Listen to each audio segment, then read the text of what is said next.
Hola, hola, bienvenidos a nuestro podcast.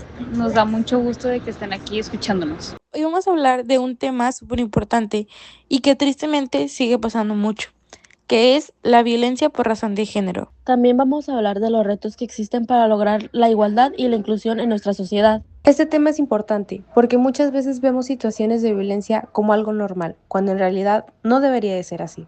Exacto, y más en México donde hay muchos casos de violencia contra mujeres que siguen aumentando. Pero antes de empezar, vamos a explicar rápido qué es la violencia de género. Básicamente es cualquier tipo de daño o agresión hacia una persona por su género y afecta principalmente a mujeres, aunque también a otras identidades. Y no solo hablamos de golpes, la violencia no solo se manifiesta de forma física, hay muchos tipos de violencia más. Así que quédense porque vamos a explicarlo con ejemplos y de forma clara.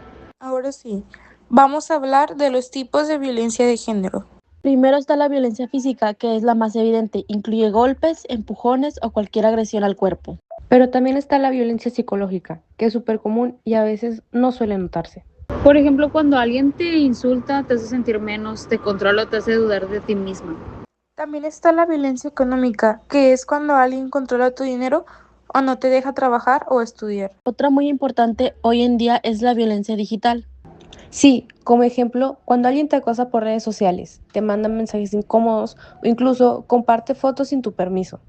Esto pasa mucho y muchas de las veces la gente no lo toma en serio. También existe la violencia sexual, que es cualquier acto sin consentimiento. Algo importante es que muchas veces estas violencias se normalizan. Por ejemplo, frases como, es celoso porque te quiere, o te revisa el celular porque le importas. ¿Sabes qué? Y eso está mal, porque los celos y el control no son amor. Todo esto tiene consecuencias muy fuertes, como lo son la baja autoestima, el miedo, la ansiedad y hasta el aislamiento. Por eso es importante identificar estas situaciones y no dejarlas pasar. Porque la violencia nunca debe ser vista como algo normal. Ahora vamos a hablar del contexto en México. En nuestro país, la violencia de género es un problema muy serio. Existen casos de acoso en la calle, en la escuela, en el trabajo y hasta en casa. Muchas mujeres tienen miedo de salir solas o de regresar tarde por la inseguridad. También están los feminicidios, que son casos extremos de violencia contra mujeres. Y lo peor es que muchas veces no hay justicia o los casos nunca se resuelven. Otra cosa es que muchas víctimas no denuncian por miedo o porque no confían en las autoridades. Además, la sociedad a veces culpa a la víctima, lo cual está totalmente mal. Por ejemplo, cuando dicen, es que cómo iba vestida o para qué salió tan tarde. Y eso solo hace que el problema siga y siga creciendo. Por eso es importante cambiar la forma en que pensamos como sociedad. Y empezar a apoyar más a las víctimas en lugar de juzgarlas. Ahora vamos con los retos de la igualdad e inclusión. Aunque se ha avanzado, todavía no hay igualdad total entre hombres y mujeres. También hay menos oportunidades en ciertos espacios o puestos importantes. Otro problema muy importante es la discriminación hacia la comunidad LGBT. Muchas personas aún no son aceptadas o respetadas por su identidad o preferencias. Como decir que las mujeres deben de ser delicadas o que los hombres no pueden llorar. Estos estereotipos limitan a las personas y generan desigualdad.